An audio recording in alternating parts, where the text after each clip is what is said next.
발령을 받아서 섬에서 근무를 했습니다. 거기서 한 4, 5년 있다 보니까 내가 평생 교사를 하면 나중에 후회할 것 같더라고요. 인생이란 게 어차피 한 번 사는 것밖에 아니니까 자기 하고 싶은 일을 하고 살아야 된다가 제 내부적 목표였습니다. 제일 체질에 맞는 게 그림일 것 같아서 고등학교 졸업한 지 10년 만에 다시 대학 입시를 봤습니다. 1학년.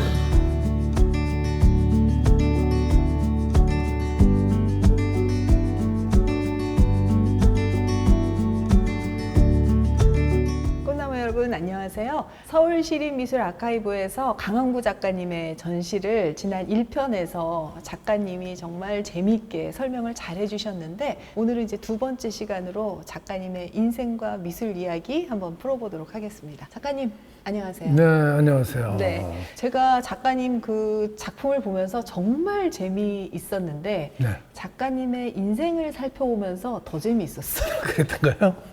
아니 작가님, 저는 여의도에서 오랫동안 근무를 했거든요. 25년. 네.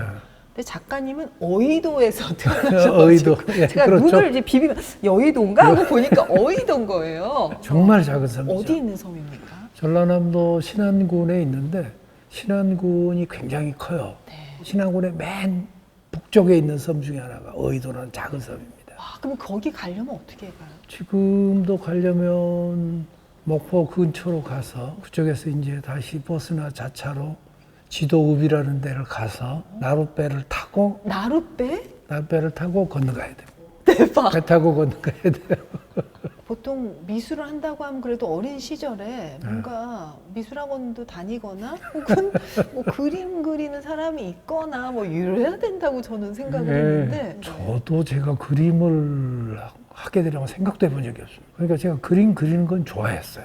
어렸을 때도. 타고난 거군요. 타고났는지는 모르겠지만 어쨌든 마당을 빗자루 쓸고 나면 거기다 막 그림을 그리기도 했고 그 다음에 또 그림 그리는 것을 바닷가 가면 넓은 모래밭이 있잖아요. 네네. 모래밭에 막대기로 크게 애들끼리 막 그림 그리는 거 굉장히 재밌어요. 어릴 때 그러고 놀죠. 그리고 또 하나는 염전이 있었는데 네. 옛날에는 토판 염전이라고 뻘흙으로 돼 있는 염전이에요. 네네네. 그 겨울이 되면 이제 소금을 안 내니까 평평한 사각형이 만들어져요. 그럼 거기서 놀기도 너무 좋고 거기다 그림을 그려도 너무 좋아요. 야, 그럼 작가님의 캔버스는 세계에서 가장 큰 캔버스를 지금 놓고서 생각해 보면 그랬는지도 모르죠. 여기다 이거 그리고 저기 가서 저거 그리고 뭐 그 위에서 다시 놀기도 하고. 네, 그 시골 마을에는 미술 관련 그런 건 학교는 전혀 없으셨을 없죠. 텐데 어떻게 본격적으로? 그러니까 중고등학교 다니면서 공부를 열심히 하지는 않았고 제가 좋아했던 건 책 읽기와 그리기였습니다. 그래서 이것저것 책을 닥치는 대로 읽고 그다음에 뭐 이것저것 막 그려보고 했는데 본격적으로 공부를 하지 못했죠. 네네. 그러다가 이제 아버지가 대학을 갈 때쯤 되니까 교육대학을 가라고 그러더라고요. 그렇게 저는 선생님이 되고 싶지는 않았습니다. 근데 어른들은 교육대학 대학을 좋아하죠. 좋아하죠. 왜냐하면 따박따박 월급 받아서 살 수 있는. 그리고 작가님은 형제가 여럿 중에 형제가 여럿이었죠. 장남이시더라고요. 네. 당연히 교육대학 가라고 교육대학 하셨을 가라고 것 그랬어요. 같아요. 근데 그래서 뭐 생각해 보니까 뭐 여러 가지 생각해 보고 교육대학을 간 거죠. 2년 동안 다니면서 뭘 할까 해봤더니 거기에 이제 교육대학 안에서도 반이 있습니다. 음악 전공, 음악반, 미술반. 그 중에 이제 미술반을 들어간 거죠. 미술을 좋아하고 그리기를 좋아했으니까. 그래서 거기서 이제 본격적으로 뭐 석고소묘도 해보고 수채화도 해보고 유화도 해봤지만 취미였지. 그게 직업이 되리라고 생각하지 그때까지만 않았어요. 해도. 네, 그렇죠. 그리고서 이제 발령을 받아서 섬에서 근무를 했습니다. 완도에 있는 조그만 섬이었는데 소록도 근처입니다. 지금 완전 서울 사람 도시인 같으신데 세련되시고 완전 그러셨단 말이에요. 섬소년이셨단 말이에요. 섬소년의 섬사람의 선생님의 네, 그 학교에 있으면서도 이제 취미로 그림을 그렸는데 거기서 한 4, 5년 있다 보니까 내가 평생 교사를 하면 나중에 후회할 것 같더라고요. 첫째는 교사 애들 가르치는 건 재밌었어요. 근데 학교를 둘러싼 전체 시스템이 너무 마음에 안 들고 두 번째는 그 뭐 한 고등학교 때부터 생각하던 것 중에 하나가 인생이란 게 어차피 한 번 사는 것밖에 아니니까 자기 하고 싶은 일을 하고 살아야 된다가 제 내부적 목표였습니다. 제일 체질에 맞는 게 그림일 것 같아서 고등학교 졸업한 지 10년 만에 다시 대학 입시를 봤습니다. 그러면 선생님 하시면서 입시 이제 준비해서 입시 준비를 틈틈이 해서 대학 홍대 홍대를 나오셨죠? 들어갔죠. 그게 그때가 29에 1학년이 됐으니까. 와, 그러면 갓 입학한 친구들하고 한 10년은 10년 차이, 차이가 9년 차이. 그것도 홍대는 미대의 특징이 장수생, 재수생이 많습니다. 그 나이가 제가 제일 많았고 뭐 나보다 한 살 아래, 두세 살 아래 더 있어. 오, 그랬군요. 저는 참 이게 작가님들 인터뷰하면서 신기한 게 요즘은 입시 미술 시대다 보니까 다 이제 어릴 때부터 그림 그리다가 가잖아요. 근데 제가 인터뷰한 작가님들은 다 그렇게 시골에서 자연 벗삼아 뛰어놀다가 이 아트를 하신 하다 보면 거라서 자기도 그렇게 하게 될지 몰랐죠. 저도 어렸을 때는 세상에 화가라는 직업이 있는 줄도 몰랐어요. 그러니까요. 꿈도 못 꿨을 텐데 그렇죠. 상상돼 본 적이 없죠. 그게 타고난 것과 운명이라는 것, 이런 우연적인 요소들이 굉장히 중요한 거구나. 네, 그게 결국 합쳐지더라고요. 굉장히 용기가 있으셨던 게 그 많은 가족들의 장남이었는데 그 그게, 무게를 내려놓기가 쉽지 그게 않죠. 가장 힘들었습니다. 그렇죠. 그러니까 제가 7남매 장남이요.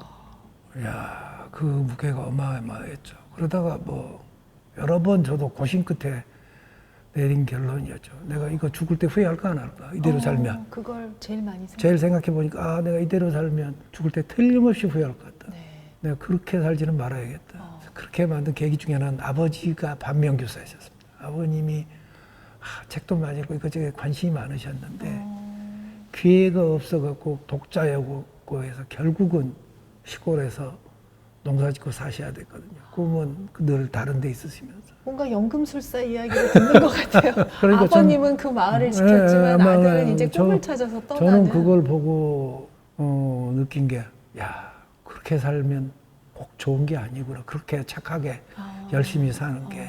그리고 또 일찍 돌아가셨어요. 그것 때문에 나는 그렇게 살지 말아야지. 욕을 먹더라도 일단 내가 하고 싶은 걸 하고 봐야지. 작가님은 전후 세대더라고요. 56년에 56년생이니까 끝나고 태어났죠. 그 시골에는 좀 전쟁 잘 모르기도 했을 것 같아요. 전쟁 때문에 별일이 없었을 것 같지만 그것도 있었어요. 그래요? 그 섬까지도? 저희 섬에서는 사람이 그렇게 많이 죽지 않았지만 그 주위의 섬들, 영광이라든지 이런 곳에는 사람 많이 죽었습니다. 서로 죽이는 그 일. 냉전 시대의 비극은 그 비극이 섬에서도. 그곳에 굉장히 많았어요. 그럼 작가님도 그걸 느끼고 어렸을 자라셨어요? 때부터 귀에 들었어요. 누가 어떻게 죽고 어떻게 죽었다. 예를 들어서 제 경우에는 그 시절에 저희 외할아버지가 거기에 연루돼서 돌아가셨어요.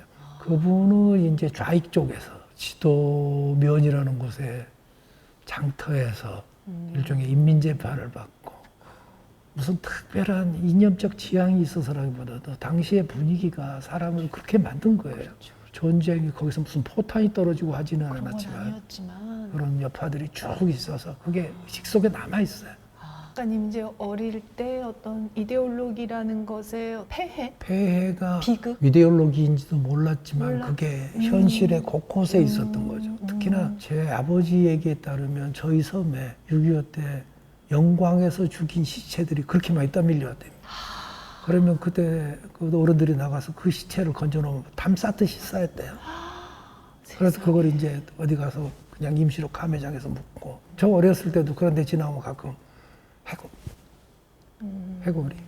작품에 이제 어떤 식으로 그런 어린 시절의 기억이라든가 그 사회 비판적인 의식들이 그러면 어떻게 반영이 된 걸까 이제 그런 생각들을 많이 하면서 작가님의 양력을 봤는데 서용선 작가님 같은 경우는 전쟁 때 이제 너무 그거를 비참하게 겪으시고 도시에 대한 어떤 비판적인 시각을 작품화하셨는데 작가님은 이제 도시가 아닌 어떤 재개발 지역을 하신 거여서 도시에 대한 어떤 위압감보다는 어떤 재개발에 대한. 제 경우에 도시는 일종의 환상이고 도시에서 산다는 건 저 어렸을 때 생각도 해본 적이 없어요. 그래서 제가 이제 도시를 처음 가본 것은 초등학교 3학년 때 아버지가 일부러 목포를 여객선을 6시간 반을 타고 대요.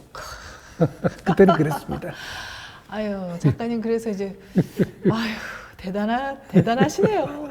그때 느꼈던 느낌은 도시라는 거 시끄럽고 냄새나고 특히 바닷가에 막 내리자마자 거기서 나는 무슨 온갖 기름 냄새면 뭐가 역하게 올라오더라고요. 그러니까 우선 냄새로 기억돼요. 그리고서는 그 다음에 그 복잡함과 분주함. 홍대 미대를 다니시고 이제 나오면서 전업 작가의 생활을 시작하신 거잖아요. 근데 초기에는 회화를 그리셔서 페인팅을 했죠. 제가 네. 전공을 회화를 했고 회화를 쭉 해서 전시도 한번 했어요. 네네. 그때 그런 회의감이 들었어요. 제가 굉장히 창조적인 어떤 작품을 할 거라고 자기한테 기대를 하고 있었던 것 같아요. 근데 이제 실제로 하고 보니까 이게 정말 쉽지가 않은 거예요. 더구나 회화처럼 역사가 오래된 매체, 거의 네. 몇만 년 됐잖아요. 네. 거기는 너무나 탁월한 사람들이 많아.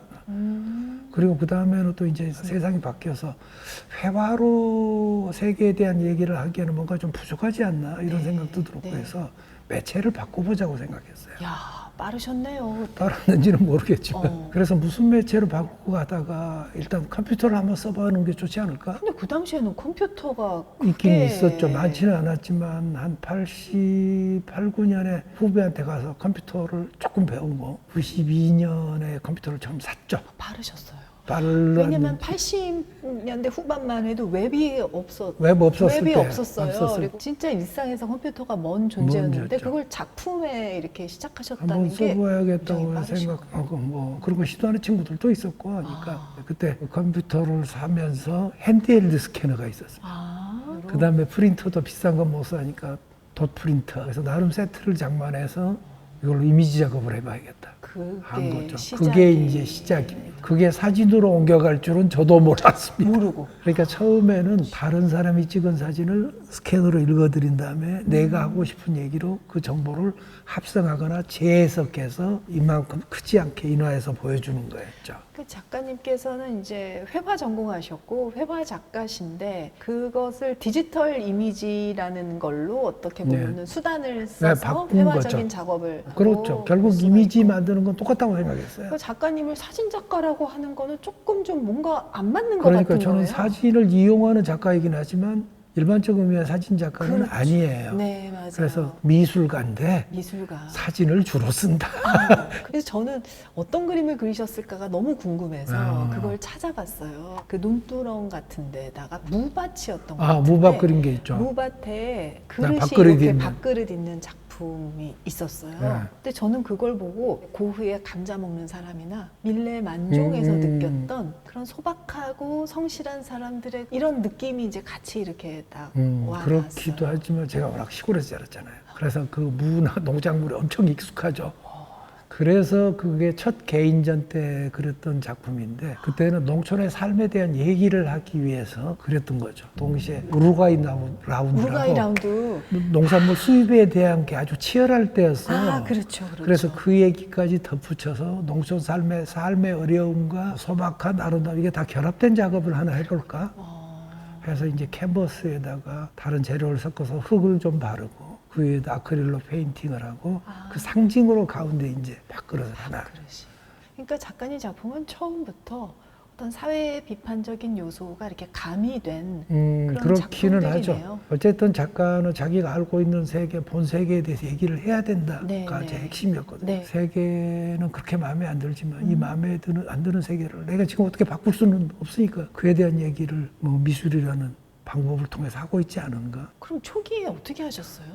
온갖 일을 다 하고 살았다고 봐야죠. 학원 강사가 주업이었고 그다음에 뭐 애들 과외도 하고 그런 일을 다 하면서 그러면서 이걸 지켜오신 거군요. 그렇죠 뭐. 그런데 포기하고 싶은 생각은 한 번도 안 하셨나요? 성대를 다시 졸업할 때 고민이 있었어요. 네네. 다시 취업을 할까? 교사를 다시 하기는 싫고 그때 방송국 같은 데서 사람을 모집했어요.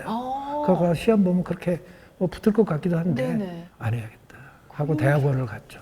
물론 먹고 살기가 굉장히 힘들긴 했지만 왜냐하면 그래서 일종의 스스로 배 수진을 친 건지도 모르겠어요. 공대 들어올 때도 그런 생각을 했었어요. 내가 무슨 굉장한 작가가 되려는 건 아니다. 미술을 통해서 내가 하려는 걸 해서 먹고만 살 수 있으면 그걸로 됐다. 나머지는 부수적이다. 오직 그런 꿈이셨는데 이렇게 큰 결심하셨다고요? 왜냐하면 나는 내가 하고 싶지 않은 일을 하면서 계속 평생 살 수는 없다고 생각해요. 굉장히 분명하신 내면이 있으셨구나.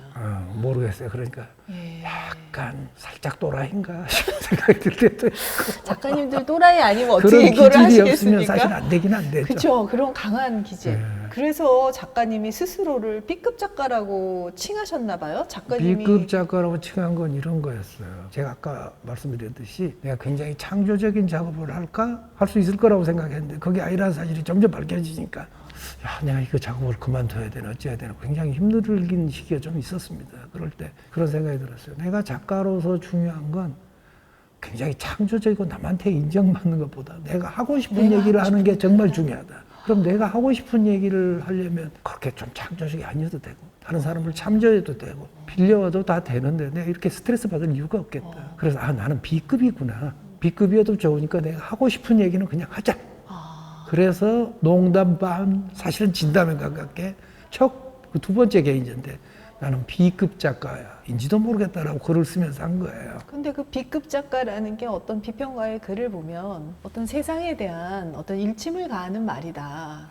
그리고 작가님께서 그 미술사적으로 해박하지 않으시면은 그게 내가 독창적인 것인지 아니면 누군가가 이미 한 것인지는 알 수 없는 것이고 지금 활동하는 작가님들 중에도 그런 분들도 많으시기 때문에 어떻게 보면은 작가님이 B급이라는 거는 뭔가 어떤 상징적인 이야기 같다는 생각이. 작가라는 게 사실 아까 말씀했듯이 일종의 또라이 기질과 그다음에 자기한테 반하는 자뻑이 좀 있어야 돼요. 그게 없으면 작업을 어떻게 계속 할 수가 자기만의 것을 할 수가 있겠어요. 그렇죠. 작업을 이 사람이 못하죠. 이 얘기하면 이 얘기 듣고 저 사람이 저 얘기하면 저 얘기가 들리겠는데. 그러면서 동시에 작가로서 지속적 성장을 하거나 변화를 하려면 일종의 좌표 그리기를 할 줄 알아야 돼요. 좌표 그리기. 자기가 어느 위치에 있는가. 그러니까요. 내가 무슨 작업을 하는가를 한 축은 미술사적 축에서 다른 한 축은 다른 일반적 역사적 축에서 내가 어느 좌표에 있나 하는 걸 좀 볼 수 있어야 내가 무슨 일을 하고 있는지를 좀 객관적으로 볼 수. 그래서 그 두 가지가 다 있어야겠더라고요. 작가에게 있어서 굉장히 주관적인 작업을 하시지만은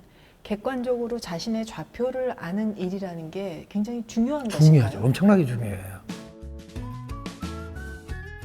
제가 이 방에 들어왔을 때 이 톤 있잖아요. 네. 벽의 색깔이 이제 흰색이 아니고 살짝 연한 푸른빛을 띈 게 너무 작가님 작품이랑 어울렸고 지금 여기에 놓여 있는 이런 앉을 것도 너무 좋았어요. 근데 이게 작품의 일부라면서요. 그러니까 전체적으로 디자인된 작품의 일부라고 보셔도 될 거예요. 네, 그러니까 이 방의 벽색은 이제 제가 처음에 이런 식으로 작품을 그렸다고 제안을 하고 전체적으로 녹색도 비슷하니까 거기에 맞는 색이 뭘까라고 결정을 한 겁니다. 결정하신 거. 그리고 이제 여기 있는 이 구조물은 사실은 서울을 다루니까 네. 의자를 서울 한강에 있는 선 모양으로 만들죠. 지금 앉아 계신 건 여의도. 저 제대로 앉았네. 제가 여의도에서 여의도에서 오래 근무했으니까. 근무하셨을 거예요. 그럼 그래서 이거는요? 이것은 아마 난지도일 겁니다. 난지. 그리고 하나는 밤섬인가 그래요. 아. 그래서 그 섬들을 다 세상에. 모아서 이렇게 처음에는 여러 개 얘기가 나왔지만 한 3개만 있으면 좋겠다. 이 기둥도 마찬가지고요. 이 기둥도요? 기둥도 그렇고 저기 이제 조그만 조명들도 네네. 서울이 갖고 있는 수직선하고. 그러니까 너무 재밌어요. 예. 특히 이번 전시에서는 제가 깜짝 놀란 게요. 프로그램이 엄청 많더라고요. 그렇죠. 근데 그 프로그램이 너무 재밌는 게 처음 시작은 김영민 교수님 네. 서울대 정치외교 네. 글 정말 잘 써서 네, 잘 저도 쓰시죠. 좋아하는 분인데 그분이 시작을 하셨고 이제 앞으로 예정돼 있는 그런 프로그램들도 굉장히 흥미롭던데 네. 원래 이렇게 뮤지엄에서 이런 정도로 활성화한 이 프로그램이 없죠. 정도로 열심히 하는 프로그램은 저도 처음 봤습니다. 그렇죠. 너무 좋아요. 그래서 네. 이 서울시립미술 아카이브가 굉장히 역동적인 역할을 지금 하고 있구나라는 그래요. 생각. 거기서 다 저도 그런 프로그램을 딴 데서 본 적이 없습니다. 네, 네. 그리고 그런 건 저도 한번 들어보고 싶었어요. 네, 그래서 우리 꿈나무 여러분들도 홈페이지 한번 들어가서 보시면 그 프로그램들 자세히 보실 수 있을 텐데 물론 이제 방송이 나가고 나서 그 프로그램이 아마 몇 개 안 남았을 것 같긴 한데 너무 재미있는 활동들이고요. 지금 전시 관련돼서는 쭉 설명을 드렸지만 앞으로의 어떤 전시 계획이나 앞으로의 작업 방향은 어느 쪽으로 생각을 하고 계세요? 작년에 뭐 어떤 계기가 있었습니다. 제 네. 작업들을 다시 한번 돌아볼 계기가 있어서 네. 생각해 보니까 앞으로 내가 몇 년이나 더 살 수 있지를 생각해 보니까 한 20년? 더 사실 것 같은데요. 어쨌든 간요. 일반적으로. 네, 네. 그러면 내가 건강하게 작업을 열심히 하고 전시를 할 수 있는 시간이 얼마나 될까? 잘해 15년에서 한 20년 되겠더라고요. 그럼 전시를 몇 번 할 수 있을까? 2년에 한 번 개인전을 한 데서 치더라도 7, 8번. 너무 소중한. 야, 아무 전시를 하면 안 되겠다. 이거 버킷리스트를 만들어야겠다. 이제는 그래서 버킷리스트를 만들기 시작해서 첫 번째가 제 고향인 신안군에 대한 작업을 한 17년 찍어서 작년에 사비나 미술관에서 전시했거든요. 한 17년을 찍어서 사진 작업 중심과 페인팅 합쳐서 영상도 합쳐서 사비나 미술관에 전시를 했습니다. 그게 제 버킷리스트 제 1번이었어요. 1번. 그걸 이제 제대로. 두 번째가 서울에 대한 전시를 한번 묶어야겠다. 그게 이번 전시가 2번입니다. 됐고요. 3번부터는 왔다 갔다 하지만 이사에 대한 작업이 있습니다. 한번 내가 이사를 몇 번이나 됐나를 리스트를 적어 써보니까 시골 섬 집을 떠나서 35번 이사를 했더라고요. 작업실과 집과 등등을 통해서. 1년에 한 번씩은 한 2년, 1년에 한 번씩은. 1년에 한 번씩 왔다 그렇죠. 갔다 한 거예요. 이렇게 저렇게 막. 대상. 그래서 이걸 다 기록을 해보니까 이것도 작업을 한번 해야겠다. 이사라는 걸로. 예, 개인적 작업이 아니라 그걸 하면서 그 배경, 뭐 당시에 집 월세 가격 등을 종합해서 한번 이걸 네네. 묶어서 한번 하면 재밌겠다는 생각이 들었어요. 그 다음에도 뭐 여러 가지가 그러니까 지금 너무 많아요 아직도. 아직 10몇 개가 돼서 이걸 지금 정리하느라고. 작가님의 정말 많은 작품 중에 이제 어떻게 보면 핵심되는 게 그 도시의 어떤 재개발이 큰 맥으로 갖고 있지만 네. 그 외에도 작가님이 생각하는 시리즈 가운데 이 작품은 굉장히 중요한 시리즈라고 생각하는 거 3개 정도 소개해 주신다면 뭐다 중요하지만 여러 가지가 중요하지만 이런 재개발 작업을 본격적으로 하게 된 게 오셀이라는 시리즈입니다. 그게 김포공항 김포공항 근처에 바로 옆에 있는 마을이 없어진 시리즈. 지금 없어졌습니까? 없어졌죠. 그래서 그 시리즈가 일종의 계기가 됐고 그리고 그 다음엔 그걸 본격적으로 하게 된 불광동 미키네식과 미키네식. 기성도 시리즈. 네. 그 다음에 또 하나는 역시 제 고향을 찍은 신안군 시리즈. 물론 그 밖에도 뭐 오세리 작업 같은 경우는 그 정말 비행기가 낮게 나르는 그 사진 예, 지붕 위로 날아가는 그게 사진입니까? 합성? 사진이 한 대의 비행기가 날아가는 걸 연속 촬영한 거예요. 와 그렇게 낮게 그렇게 낮게 날아갔어요. 그러니까 뭐 동네 사람이 살 수가 살 없죠. 수가 없는 곳이었군요. 그 작업도 제가 생선 시리즈에서 냄새를 느낀 것처럼 그 시리즈에서 소리를 청각적인 자극이 느껴지더라고요. 굉장히 예민하신 거구나. 네네. 공감각적으로. 네네. 작가님 오늘 이제 작가님 작품 세계를 이제 얼추 이렇게 봤습니다. 작가님이 저서도 많으시고 정말 많은 비평가들이 작가님의 작품에 대해서 해석도 여러모로 하셨기 때문에 굉장히 작가님은 이제 어떻게 보면 정리가 잘 돼 있는 분이신데 그래서 제가 좀 여쭤보고 싶어요. 예술이란 뭘까에 대한 생각을 많이 하셨을 것 같아요. 그러니까 뭐 아까도 말씀드렸듯이 예술가는 세계를 바라보고 그 세계에 대해서 자기 얘기를 개인적으로 하는 사람이다. 아직까지는.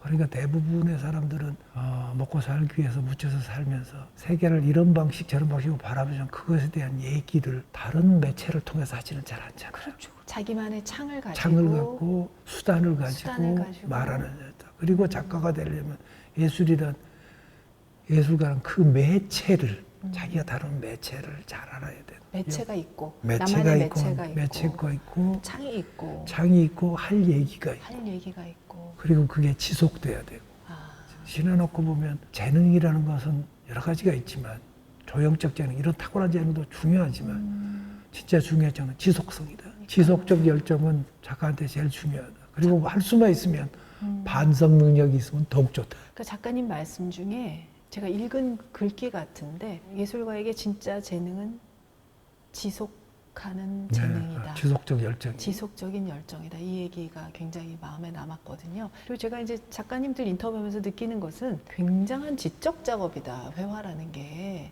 그래서 그 자신의 생각을 어떻게 보면 그림이라는 매체로 풀어냈을 뿐이지 우리는 그림을 되게 감성의 영역, 뭔가 그런 영역이라 생각하는데 감성적으로 표현하는 것이지 그렇죠. 굉장히 지적 활동이라는 걸 감성의 느끼게 영역 돼요. 이상의 것이 늘 네, 포함되어 있죠. 있습니다. 그게 메시지가 있는 그게 것이고. 이제 단지 감각을 통해서 나올 뿐이죠. 네네네. 굉장히 대단하신 게 우리가 사회 비판적인 이야기를 하더라도 항상 눈치를 보면서 해야 되는 사회잖아요. 그렇죠. 작가만큼은 눈치를 안 봐도 되는 거예요. 작가가 다른 사람보다 훨씬 눈치를 덜 보죠. 그러니까요. 엄청 자유롭다. 그게 작가의 권리이기도 하고 권리니까 동시에 의무이기도 하죠. 의무이기도 하다. 그게 굉장히 뼈 있는 말씀이시네요. 작가님 오늘 너무 좋은 말씀 감사하고 이 전시 정말 기획이 잘 됐는데 많은 분들이 보러 오셔서 작가님의 작품에서 많은 느낌들을 좀 가져가시기를 바라겠습니다. 네. 꿈나무 여러분 이렇게 오늘 작가님과 이야기 나눠봤는데요. 서울시립미술아카이브에 오셔서 작가님 작품 좀 깊이 있게 감상하시고 평창동 투어 한번 하시면 아주 좋은 하루 보내실 수 있을 것 같아요. 오유경TV 좋아요, 구독, 알림 설정 잊지 마세요. 고맙습니다. 작가님 감사합니다. 예, 감사합니다.